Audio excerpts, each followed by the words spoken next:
commercial performers prepare to start heading home after this great weekend here at the Centennial Air Show. That's our F-86 taking off, F-86 Sabre.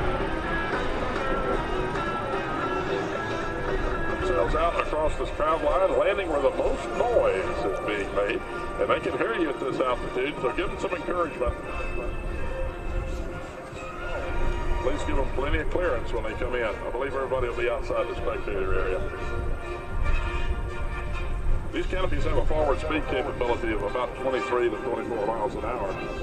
And giving us precise control, and you can see they've been able to grab over and make it down. So all you people down there on the left-hand side are making some noise, obviously, because they're landing right there next to you.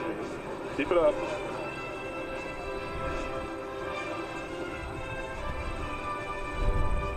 Oh, that's nice. Once again, they're controlling the canopy using the power lines that are tied to the trailing edge, and what now is a nice land and another tip-toe touchdown landing.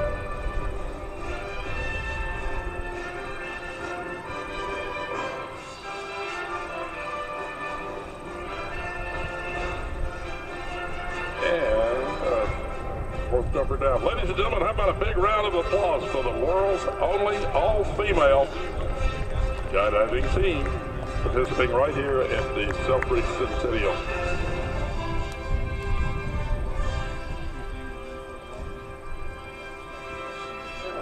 Flying the F-16 for about 20 years. That 107 Fighter Squadron was the unit that was flying F-16s on that fateful day, September 11, 2001.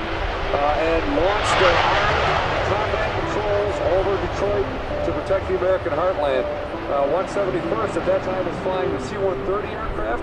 That was a cargo aircraft that is still in use to this day. No longer assigned to this base, although there is one on static display here today back in our static area.